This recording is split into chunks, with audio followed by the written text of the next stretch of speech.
Well,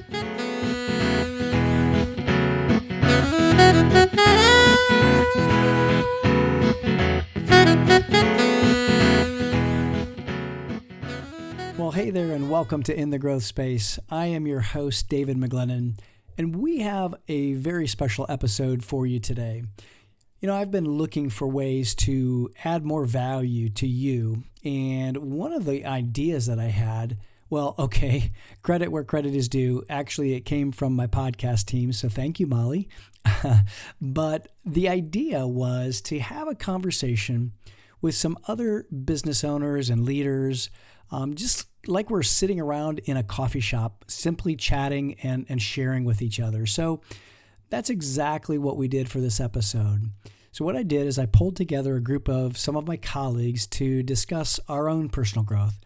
I really tried to make it as much as possible like we were sitting around just discussing these topics of really keeping ourselves in our own growth space.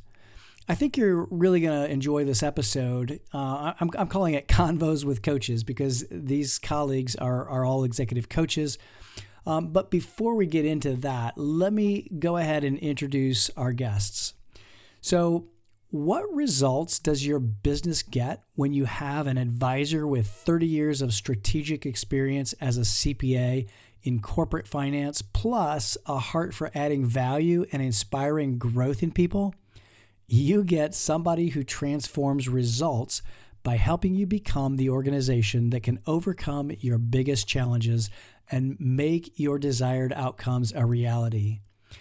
Years of leading teams to shape and execute growth strategies within a multi-billion-dollar company taught Jan Degallier that if you want to maximize success, you need to create cultures of clarity, efficiency, and collaboration.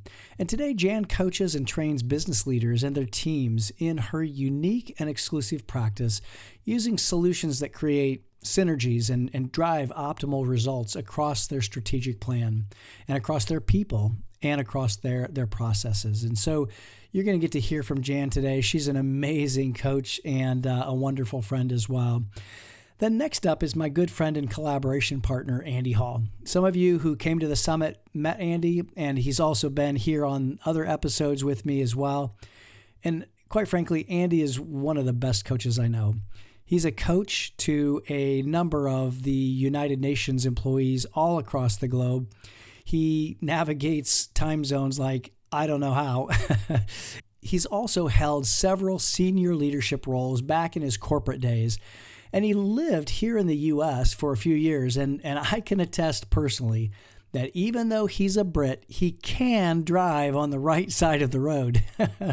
And that I should have a little caveat there, and that is as long as there's traffic around to give him a frame of reference.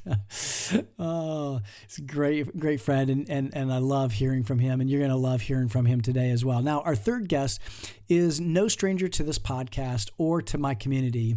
It's Regina Bryan. And Regina came to my summit as well. She spoke and got just great reviews, rave reviews. And she's not only an emotional intelligence expert, but she is coaching executive leaders at the highest level. She has a program called the EQ Project, and it helps leaders to grow not only in their emotional intelligence, but also helps them to understand and communicate better by understanding their unique communication style.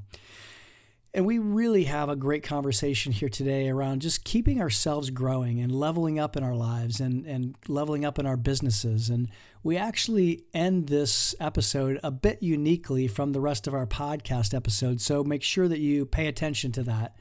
So let's go ahead and get into this conversation now. Well, hey guys, welcome to the podcast. This is going to be fun. It's something new that I've only tried once, and I can't imagine anybody else that I would rather have this conversation with than you three, because we're all kind of in similar places and working towards goals and working through challenges. And I just thought it would be kind of cool to almost kind of metaphorically sit down around the virtual coffee table and just kind of hang out for a little bit and share some of those, some of those goals, those struggles, those challenges, and see where it goes. And hopefully the audience will get a kick out of it. So let's do this. Let's just maybe start with, what's a goal that you guys have been working on this year that maybe, maybe it's a big goal, maybe it's a little goal, but something that's been, really challenging you guys. I don't care who starts. We'll just go dive in. I can jump in. Go for it, Jan. Sure, sure. So I'm probably in the earlier stages of my business development. And so one of the things that I've really been trying to focus on initially, it's kind of like casting a little bit wider net in terms of building business, and now moving forward trying to kind of narrow that down. So I'm really trying to focus on building business that is like a recurring, building that recurring revenue model Yeah, underneath sure. my business. And Mm-hmm. so just trying to come up with ideas and actually execute those ideas has been probably the bigger challenges that I've been working on right now. And so Mm-hmm. so that's really something that I feel as I am positioning myself this Yeah. year for future growth, that I need to really build into how I'm doing things in my business. Yeah, that's really cool because I think that recurring revenue model, I mean, it's a popular one, and it's important, right? I mean, I know there's a lot of, even like, IT companies that, software as a service is a great example where it's a subscription, and you look at Netflix and things like that. And what's your model look like right now? Do you have any ideas what you're executing on? Because I know, for one thing, I know about you, Jan, is you execute really well. I mean, you really are good at that. Yeah, thank you. Thank you. So my one of my bigger focuses this year is in addition to just coaching group and one-on-one, building in some online courses. And so Yeah. I I had one of my goals last year to launch an online course, and I squeaked it out right at the end of the year.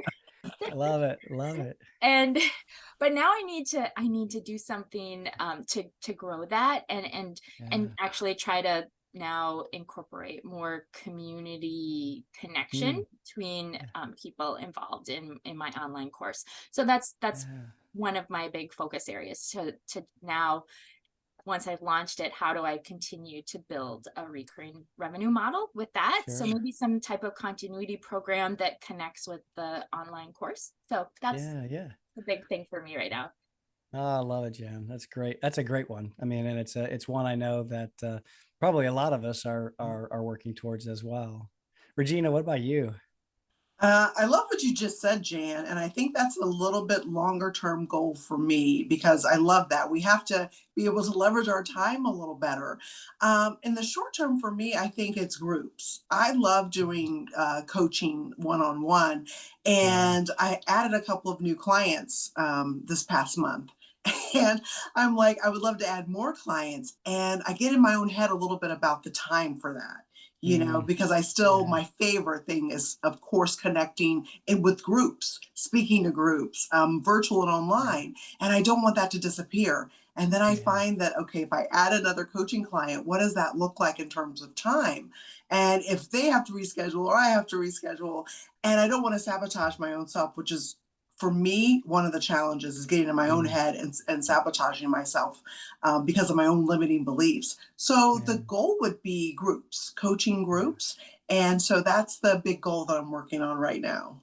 Oh, gosh, I love that, Regina. Yeah. Yeah. Leveraging our time, I think, is something that I think every coach Yeah. is really looking towards. I can say the exact same thing for myself, that that time, return on investment of time is really important. Um, so yeah, so it well, and are you converting some of your emotional intelligence work to groups? Because I know that you do a lot of work with the emotional, the EEQ and Yeah. DISC. So I did a coaching group last year with EQ and DISC. And don't you love that first group that you do for the first time when you aren't really exactly sure how things are going to go? Oh And yeah. that was the experience last year for me. Even though I think that they got something out of it, I certainly got a lot out of it. So I definitely am using some EQ, whether you're a member of the EQ teaching team or you're people that are involved, maybe you've taken an assessment. I put some of those people in a group last year, and I would love to continue to do more work with the EQ coaching groups. It was a very valuable experience, even that first group. So I'm looking forward to the second and third group being even better. So I think between the EQ coaching group, David, and something else around conversations and conflict, because my one-on-one clients right now are dealing a lot in that space. There's a lot of struggle about navigating some of the hard, challenging conversations. And so I'd love to put together some groups with emotional intelligence and some groups around how to tackle conflict. Boy, that's a big one. And I know that you brought a session to the Inner Circle Summit, around that whole topic. And I know looking at the survey results, everybody was just like loving it, man. It was really highly rated. So I think you're onto something there. Thanks, David. That was a highlight for me, being a speaker at your Inner Circle Summit last December. That was a highlight. I got to touch on, you're right, I brought a little piece of the rules of engagement. And so in the short term, having that as a group coaching is a short-term goal. So I'm looking forward to doing some work with that this spring. That's awesome. By the way, have you guys seen, I don't know if I sent to you the link for the summit video. Did you guys see it? Oh, it's awesome. Did you see it, Jan? So good. I did not. I'll send it I out to haven't you watched it yet. It's really cool. My future son-in-law did the video, and he just, I'm super proud of him and super. What a great guy. I enjoyed meeting him. Yeah. Well, let's go around the horn here. So Andy, I know that you have been working on some big goals, and one in particular that I know that I've been helping you with, which has been kind of cool. So speaking of, Regina talking about, something you've done for the first time. I mean, you're doing some things for the first time, right? Yeah. And so your question made me look back and then helped me probably to look forward. But looking back, a goal of last year was to find one significant new client. And I guess the intention started out for most of us at the beginning of the year. But the real work behind it started out with a conversation with what turned out to be the sponsor of the new client all the way back in April. And if I remember back to those early conversations, it probably almost felt like, the conversations were just going round and round in circles, and I wasn't really meeting the brief, or I wasn't quite connecting with the client in the way that I wanted. And then, as Jan and Regina both speak into, you start to get inside your own head, and it's like, am I good enough? Am I the right person? But really, it was probably a characteristic that we've all learned, over many years in the circles that we've hung out together, and that was just continuing to, I think, be persistent. Persistent versus being patient, and for you all know me pretty well, that's a challenge for me. But persistence versus and patience. and hanging in. Andy and I just spent 2 weeks together, and Andy in traffic is not. I know I'm telling on you here, buddy. Not only is he a Brit, driving on the wrong side of the road. You're still there. You're still in one piece, and it's true.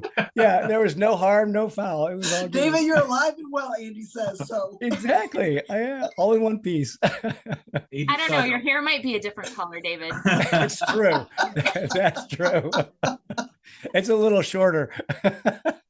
He decided not to put his glasses on in the car, so he couldn't see what was going. Exactly. Good advice. I'd rather just not see what's coming at me. Exactly.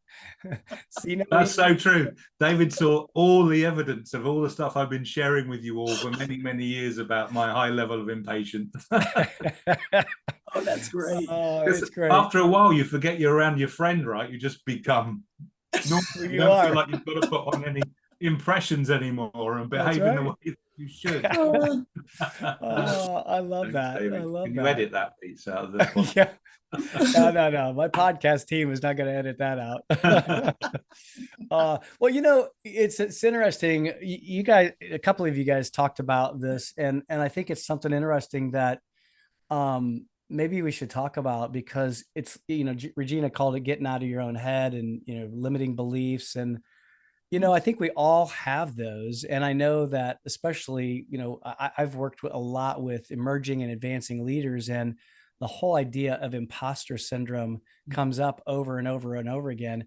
And, the one thing that I always tell them too is that I hate to tell you this, but it doesn't go away. It right. just kind of, you kind of get to a different place with it, and you learn to either diminish that voice inside of you, or move on despite that voice. And so I'm kind of curious, just from you guys' perspective, like, how do you guys practically do that? I mean, I can tell you some of the things that I've done, but I'm just kind of curious what you guys, how do you guys manage those limiting beliefs, or just, pursuing a goal that, that, maybe I'm not the person yet who I need to be. If I could briefly speak into that, because you might not be aware of this, although I think I said it a couple of times last week, about the role that you played in this, because this was this new client, we delivered for. So for people listening on the podcast, we delivered for this new client for the first time, 2-day workshop in the room. And to say that we prepared was an understatement, because we prepared for sure. But then you're waiting you're waiting to start what it is that you're starting. And if you use the example of last week, I'm running around like crazy to make sure the room's set up, and 10 minutes before we're supposed to start, I'm dripping wet, with we're in South Florida, right? So it was pretty warm. Yeah. And it was David. So my point is, we talk often about who you're surrounded by, who's in your inner circle, who are the people that are going to look after you when imposter syndrome strikes. And not only did you, David, give me the reassurance to be able to go and do what it was I was doing and playing my part in that, you said something really key in the first break. And that key line that you shared with me was, this is not about getting through the content for the audience. We've got a truckload of content. They don't know what it is that we're about to present with them. What it's about is giving them the best experience possible and the best learning environment and learning opportunity possible. Yeah. So, 90 minutes into a 2-day delivery, it was that just changed my mindset from, oh my gosh, you've got to be the best version of what it is we've got to be. And of course we wanted to, sure. But it was about, we've created all this content. It was about, they've got to make sure they have it, and we've got to make sure we get it on time. And the point here was, you as my wingman in that case was the person that just calm me down. So I do think for me, often it's about, if I'm stuck and I'm getting in my own way, it's who can I reach out to and who can I ask for support? Because it's just about, for me, it was about borrowing somebody else's belief. Yeah, for sure. Yeah, thank you, my friend. That's really cool. Yeah, I love it. And I agree, just who we surround ourselves with does matter, because those people that are closest to us do have such an impact, and it can be, positive or, not so positive, and, or, it could be helpful or not helpful. And, so yeah, that's really cool. How do you ladies overcome the imposter syndrome or the self-limiting beliefs or whatever? I learned a really good lesson about that last year. So for me, I think the imposter syndrome comes out in terms of the expectations I have for myself in goal achievement, and where I think I should be and when. And so, of course, when I'm not where I think I should be from a timeline standpoint, I think that's when it kicks in for me. So last year around this time, I was dealing with some of that, and I felt confident that I had good clarity on where I wanted to be. I felt confident about what I was doing, I Mhm. think. I think. But I was just really frustrated because I wasn't where I thought I should be in terms of the carrying out the goals that I thought I should be carrying out. And so I I had some conversations with a few people that like-minded people, like that we like to surround ourselves with another mastermind group that I belong to. And so everybody was really encouraging, Jan, you know you can do this, and be confident. And I'm thinking to myself, yes, I am confident, but when I think of my vision, I think of myself there right now. And I realized at that point the challenge that I was having was I was not recognizing the gap between where I was and where I wanted to be in terms of, I guess you might call it the law of gender, and becoming that person. And I was being impatient, and I was being hard on myself that I wasn't there yet. And so the thing that I found that really worked to get my head back in the right space on recognizing that space, that growth space, was gratitude. And So good. remembering that everything I'm doing every day is what I love. This is what I want to do, and this is what I love to do. And I am so grateful. And so I had to go back into just some really good focus on gratitude and trusting the process, the growth process to get there. So that, I think, was key for me, was that gratitude. Love it. I love it. Gratitude, man. That's so good. Gratitude is, I think, one of the, like, the magic elixir sometimes, it really is amazing to how it can help us to get past some of those hurdles. I love that, Jan. And David, what I think really tied to me the connection there was when last year at Turning Point. Last year was my first time at Turning Point. So doing the ropes course, or I guess it was more like the telephone pole exercise where you're climbing up, and the goal is to stand on top of that telephone pole without anything to pull yourself up. And what happened, my experience with that was the feeling of wanting to stand up, but not being able to do it in the way that you expect to do it. That's good. Just not forcing myself to go too quickly was the key that I found for that. And all of a sudden I was standing on top of the telephone pole, and I don't know how that happened. It just happened. And so that sticks in my mind as I'm moving forward towards the goals that I'm working on, that it's not a linear thing. So I'm kind of a process person. So my brain wants things to be very linear. Processed, But to just trust the process and just be grateful for where I'm at. So I think I just wanted to add that too, just in terms of Turning Point, how instrumental that was for me. That's so good. That's so good. So Regina, I'm curious, you talked about limiting beliefs. I'm so curious how you get yourself through those, and especially, when it pops up, maybe like what Jan was talking about. Oh my gosh, it pops up more times than I care to even talk about. And yet you guys touched on some things that are already so good. The gratitude. I've kept a gratitude journal on and off, mostly on, for over 20 years now. I was in my mid-20s when I discovered the power of a gratitude journal.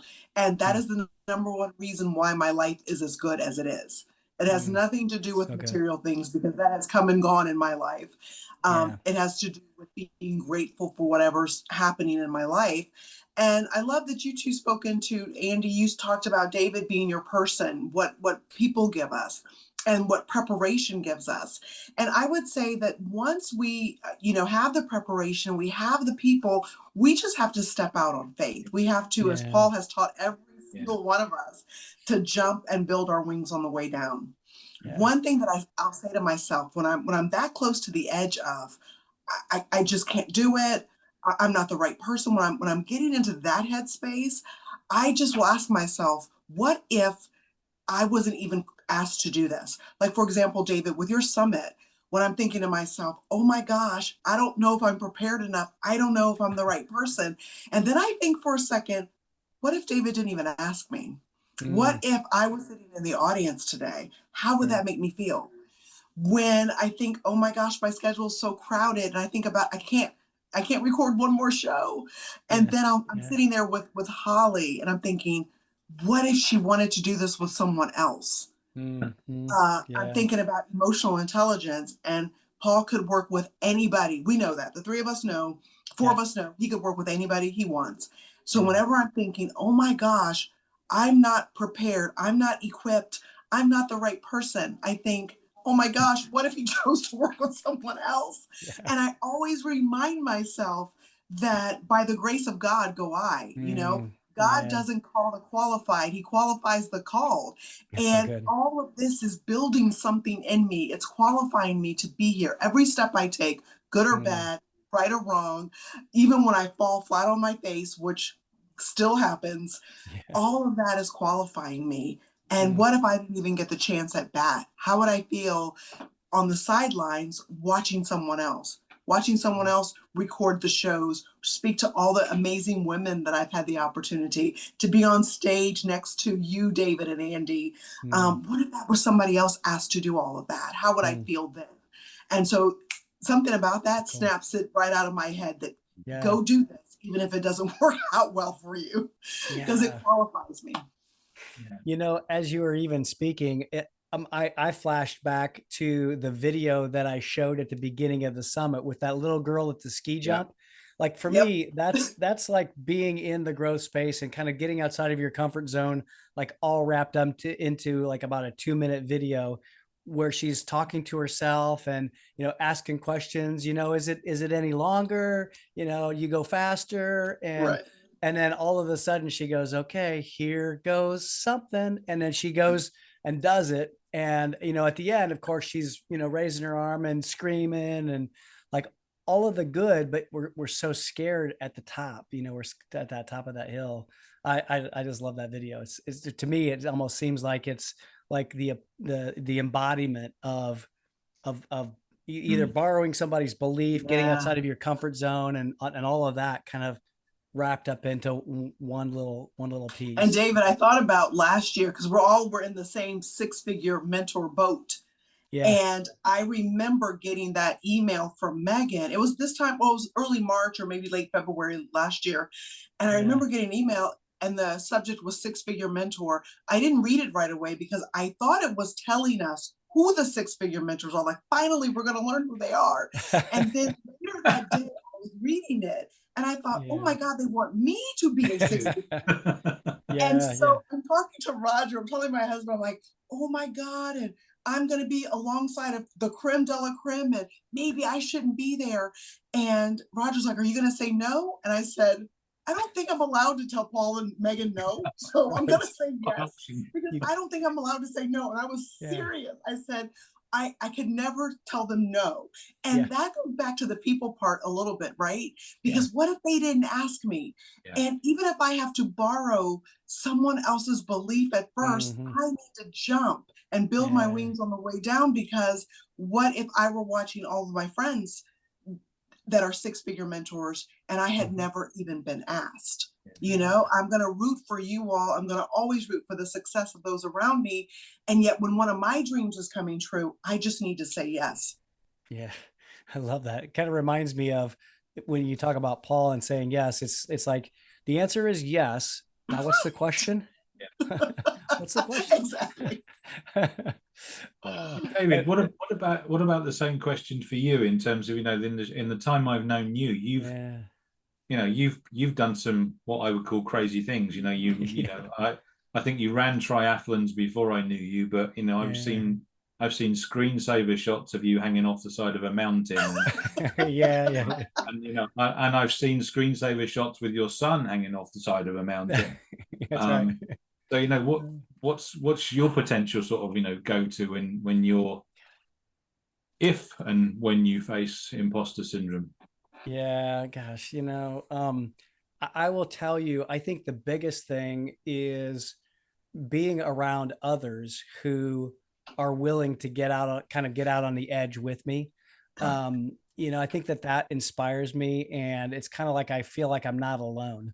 I like doing a lot of stuff. I probably have that shiny object syndrome, built within me, because I like doing, kind of fun, and some people might call it crazy things, but I always like to also see where my potential is, and I think it was built into me maybe from my younger years with my dad and my grandfather. I was really fortunate to have a couple of people who just really were growth minded Mm. that surrounded me.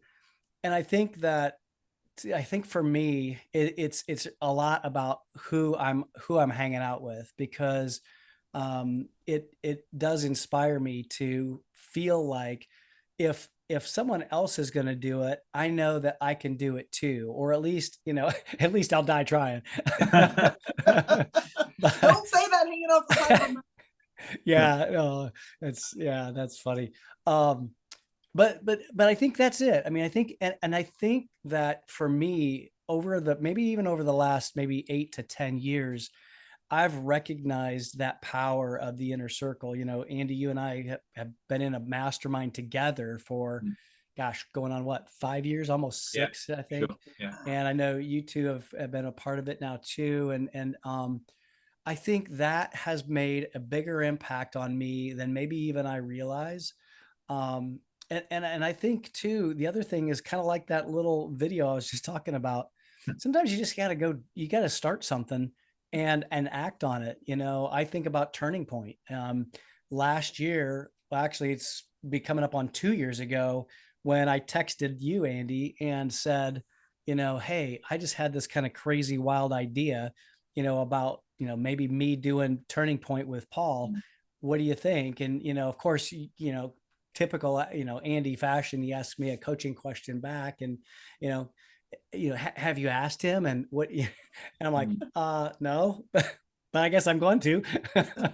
And so anyway, so, I just think that having others who are around you that will help, coach you, ask you the good questions, and then just acting in the face of, I think, Regina, you said it, best, just jump and build your wings on the way down. It's like, sign the contract and then figure out how to get it done. And there's been so many ways and times in my life and career when honestly that's happened. I can think of one current client right now where I kind of said, yes, now what's the question? And it's like, yes, I can do that. Now, how are we going to put it together? And so I think some of the key is just being willing to push past that feeling of fear and just kind of like acting in the face of it. But I think that's a big thing. I would also say though too that there are big challenges that sometimes, I think, Jan, to your point earlier about the law of gender, we get frustrated. I get frustrated when I'm chasing a goal or a challenge, and it's not happening as fast as I want it to. And I don't know about you guys, but sometimes that's probably one of my more frustrating times, because I know that I know that it's inevitable. I'm gonna accomplish it. It's just not happening as fast. How do you guys get through that? How do you guys like burn through that law of gender? I think the first point is that it's being an awareness of the law. Yeah. And the reason I say that is because I don't think I would have an awareness of that law of gender until investing, like all of you have, in being mentored and coached by Paul. Sure. And I can remember as it was yesterday that I was chasing, still am chasing that dream of coming to spend and live more time in the US. And my goal on my vision card, what I was reading every night was by January the 1st, 2020. Yeah. Well, we're recording this on February the 21st, 2023, and I'm still not there yet, right? I am still in the UK when we're talking. You're getting But closer though, my friend. well, there's the point, right? There's the Yeah, brilliant right. point. Because, I got on the call and as soon as I said to Paul, hello, he said, what's up with you? And I said, well, it's October and January the 1st, 2020 is like 6 weeks away. And I haven't achieved the goal. And he said, well, it's just immortal words. He said, well, are you closer now than when you started? Ooh. I went, oh, yeah. And he said, well, tell me why. It's like, well, I've done this and I've done this and I've done this and I've done that. Yeah. And then, of course, he's finished those immortal words when he said, when we set a goal, it's important that we set a goal, but at best we're guessing. Yes. We're setting a goal because we obviously want to measure how far we're moving and progressing. Yeah. But it was those, are you nearer? Oh, yeah. That is so good. And it's like, at best we're guessing. And you wouldn't believe how many times I've taught that now. I know. I'm going to use that on my class. There you go. So it's just awareness again. And, aren't we blessed to hang out with the people that we hang out with, for sure? Because I wouldn't have even known what the law of gender was and how important it was to recognize that everything has a gestation period. We know what it is for a human being. We know what it is for a sheep or giraffe. Mm-hmm. But we don't know what it is for our goal. At best, we're guessing. So good. That's so good. Although I'm sure it should have happened by now, but exactly. I've done Definitely. this and this. Voila, it should happen, but it doesn't. Exactly. Yeah, it's not necessarily like that, for sure. Such a good point. And don't you think, I mean, like I can relate to that too. Like I'm sure without surrounding myself with you all and everybody that I've been blessed to have along in my journey, I think it would have been very easy to give up. Mm-hmm. Very sure. on, not understanding and having that awareness of the law of gender. It's really key. It's been very key for me, for sure. Yeah. Well, I think that even just understanding so many of the laws, of the universe, kind of thinking about like even the law of polarity. So I never really understood, like, well, look, if I'm at a low point or an ebb in my business, then that must mean that there's another part of my business that's a flow. And so I just got to get to, let the pendulum swing back that other way. And, so being able to recognize that as well as the law of gender is so important, I think, for leaders everywhere, and is really being able to help. I mean, to me, that those are a couple of the things that help me kind of push through those tough times. And I think, David, that knowing that failure is part of the process, however you define failure, it's exactly. for those of us in the growth space all the time, the way that we are, it just means that way didn't work, that time didn't work. So good. But really, failure is success's constant companion. I hate that I'm saying that right now, because I don't like it. I don't want to have anything to do with it. And yet over the last couple of years, I could swear on my life that it can be no other way. It can be no other way. And I would do anything if that were not the truth. I would do anything for that not to be true. And I think that when you embrace that, not just intellectually, how many times have we had Paul or other mentors say that to us? And I'm like, okay, I get that. Intellectually, check. But when you're living and breathing in that space of moving on to that next level, and you fall or you fail a little bit, it can be crushing for a moment. And yet it's like, okay, this is part of it. This is what qualifies me, because I'm a person that will continue to act in the face of failure when there's so many people that won't. To me, that's what qualifies me. That is what beats down the limiting beliefs. That's what beats down the imposter syndrome. Most adults, unfortunately, will make a move and will fail, and they'll say, well, that's it. I'm done. I'm good. And those of us in the growth space, the people that the four of us are so privileged to work with and to hang out with, we keep going.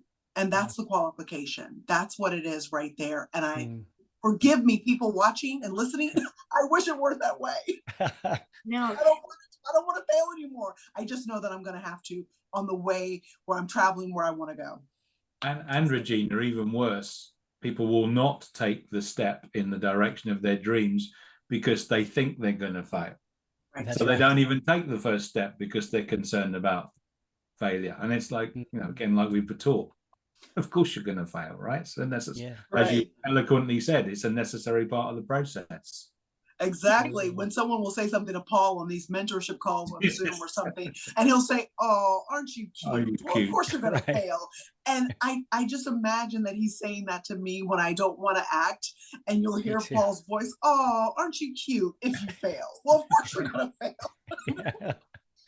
Oh, I I love think, that. and I think it's just a human reaction to even, not want to step forward. It's like we want to wait for that lottery to win the lottery, Yeah. for example. Like, Yeah. well, Yeah. what? Well, how many people are still rich 5 years after they win the lottery? That's right. Because they're not, they can't handle it. They haven't created the systems and the thought processes and the foundation to be able to manage that type of windfall. And so I think practically in my mind, that comes to my mind like, okay, well, I know I don't want to win the lottery of success with my business. I don't want to grow too quickly where I lose it all very quickly. So that helps me lean into the process of just taking that next step, and then that's good. next step, and then taking that next step. I have to build that vision and remind myself, I don't want to go too quickly because it could come crashing down so fast without having that foundation of growth in the process. Jan, that's so good, because it actually takes me back to a point in time where I was part of a startup company, and we had on our vision board this really big client. I mean, big client, like it would have like changed everything. And at the end of the day, we didn't get this client. We got it eventually, but we didn't get it when we thought we were going to get it. And thank God it didn't happen, because to your point, we would have imploded. We weren't ready for that kind of a client with tens of thousands of people to manage, and manage screenings, and manage enrollments and registrations and all of that stuff. We weren't ready for it yet. So it took us a period of time to be able to build those processes and structures and ability to actually take that kind of a client. And so I think, that point is really important for us to be able to learn that we just got to keep taking the next step. And it doesn't have to be even a big step. Andy and I taught at Turning Point that, moving in the direction of your dream. It doesn't say, take a big step or, a little step or a medium step. It just says take a step, and so whatever that means, to be able to take that step. And I hope the people that are listening are kind of hearing this common theme that it does take action. And, yes, we all have our visions. We all have our pictures of growth that we want to see, and who we want to be, and what we want to do and what we want to have. But it also takes the doing part. So who do we need to be?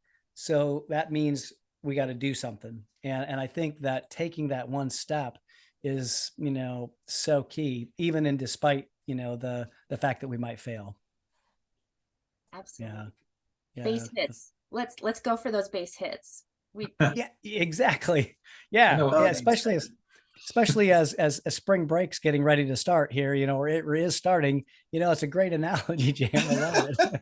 Just need to get base hits. Yeah. Get people on base, because once we get those bases loaded, even another hit's going to bring one home. And that's what it really is, really is key. And so I hope the leaders that are listening start to kind of pick up on some of these themes and some of these principles, because it's really not about, hitting the home run or getting it all in one, fell swoop, but it's really the ability to overcome obstacles, to keep going despite setbacks, and really being able to pursue our dreams and our visions.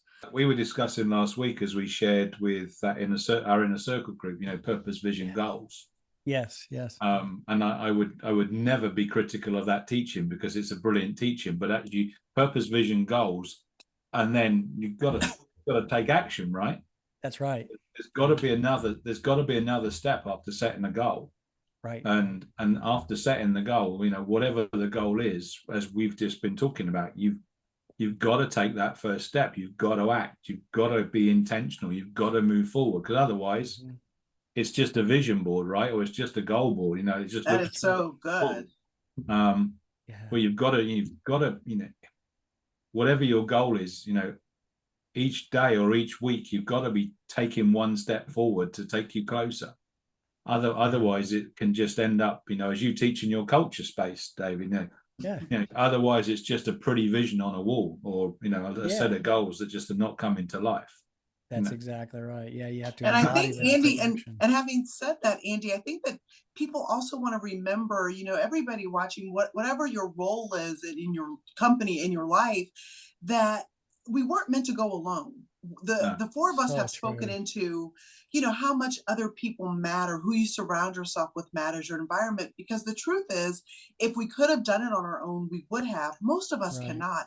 And we weren't designed that way. In our brains were designed for social interaction. I've learned a lot about this through emotional intelligence. And there's just something magical that happens when our brain meets up with other brains. And then there's that interlocking that happens. And when it's positive and when it's growth minded, it is such a force for good in our lives that I think we sometimes can take that for granted or just miss it. That the power of connecting with other people, and I don't think the four of us could say that any more than we already have, that might even be step one. I don't know if we're keeping score, we're keeping track of where they fall, but other people are just key, because we were not meant to go it alone. And I just think you can miss that as a solopreneur, or as an intended entrepreneur. That when you start out on your own, right? You start out, I think most of us have come from a corporate background where you are surrounded by people, and you might be part of a team, and then all of a sudden you make this intentional step to say, not doing that anymore. I want to go and do something, for myself, by myself, my own business, right? Right. But that's a really quick lesson to learn, right? You, as a solopreneur, as an entrepreneur, at some point, really quite quickly, you'll realize, as you eloquently spoke into, Regina, you can't do this alone. It will put a lid on, on your potential, on your business's potential, for sure. And you'll get burnout, and you can't go it alone, for sure. In the world of business. And again, I know we were speaking about that a lot last week, David, in terms of having an awareness of some people that have built a significant business, right, and now feel like and now it appears that they've got some sort of lid on their business, even though the lid might be $2 or $3 million. Right. They haven't got that, that external board of directors that they might go to, or that inner circle of people of confidence where they probably need to start to hang out to get that support and that growth mindset to move forward again. And that takes an ability and a willingness to actually open up and sometimes even just, not sometimes, all the time, let go of control.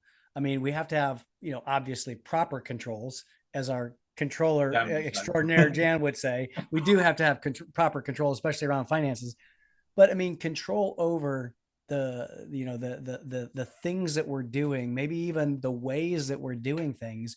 Letting go, I think, is such an important lesson for any business owner, any entrepreneur, any leader to really understand, because unless they let go, they can't really truly empower their people. They can't really truly live that law of empowerment, as John Maxwell would say, in his leadership laws. And I think that letting go then helps us to be able to see that it isn't all about us. So good. Well, hey, I know we are coming up on our time here together, but man, this has been such a great conversation. And I guess I hope that our listeners are capturing some takeaways. And I guess let's just maybe kind of go, what's maybe go around the horn here and one last time. And, what's one last thing of all of the things that we've talked about here today?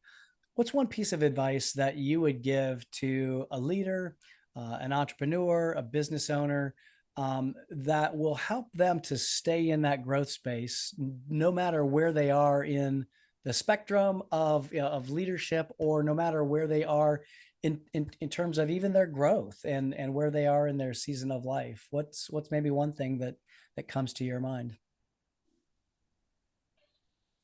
I'll jump in. I always love hearing about the one thing. It's one of my favorite books. I love it. Yes, absolutely. Go for it, Jan. Yeah, I would say one of the pieces of advice, and I need to just remind myself of this constantly, is that I won't ever arrive. If I'm having the expectation that I need to arrive and then I'll be there, then I need to go back and get my my head kind of repositioned, my thinking repositioned, because you won't arrive. It's a growth process and it's a continuous process. And so that's what I would like to just share with everyone. And just talking with all of you today just reminds me of that as well. It's a continuous process. Gosh, Jan, that's so good. I wish my 20-year-old self could hear that, because I thought I was going to arrive, and not. I thought that yesterday, and I had to remind myself. So I'm glad I'm not alone. That's the reminder. Love that, Jan. I love that. Regina, what about you? I would say, I love that, by the way, Jan. And I love that you use this moment to give out a piece of advice that you yourself are working on. And so it's really the same for me.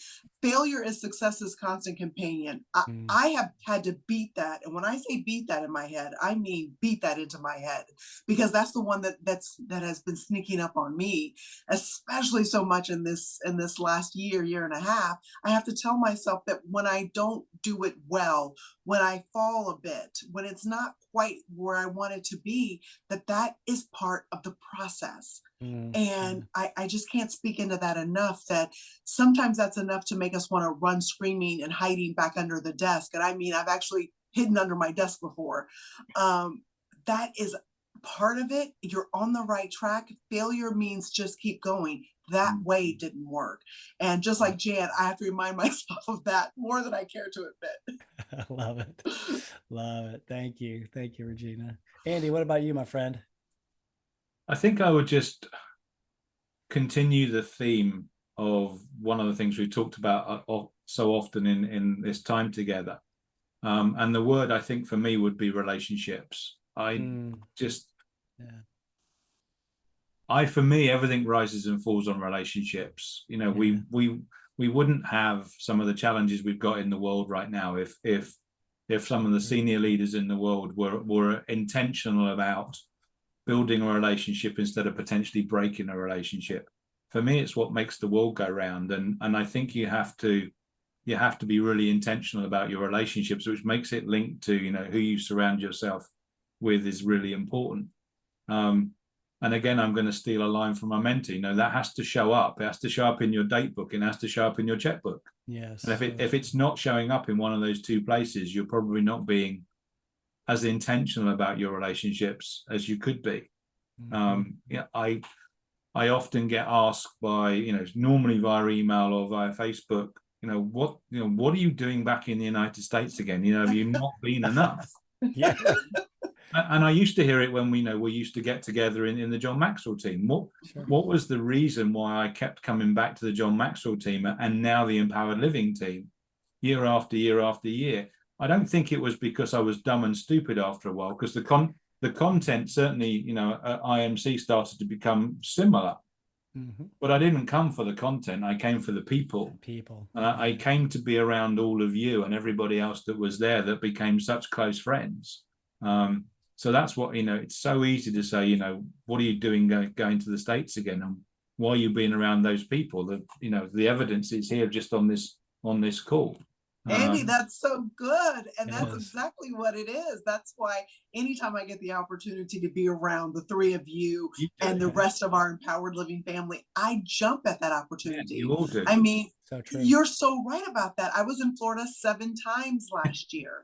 And it was because I was going there to meet someone, or I was going there to hang out with Paul and Holly, or there was an event. And that is exactly what it's about. Before we started recording, I'm like, Angie, when are you coming back to Florida? I want to hijack that trip. I mean, I would do anything to surround myself with the 3 of you, and this rest of this community that we have built. So, oh my gosh, Andy, well done on the relationships. Love that. We wouldn't be on this call, right, if we all 4 of us weren't intentional about it. You know, so David would have been, you know, who can I get on a call to discuss this? It's like, oh, I don't know anybody, so the call doesn't happen. I got on the call because of the 3 of you.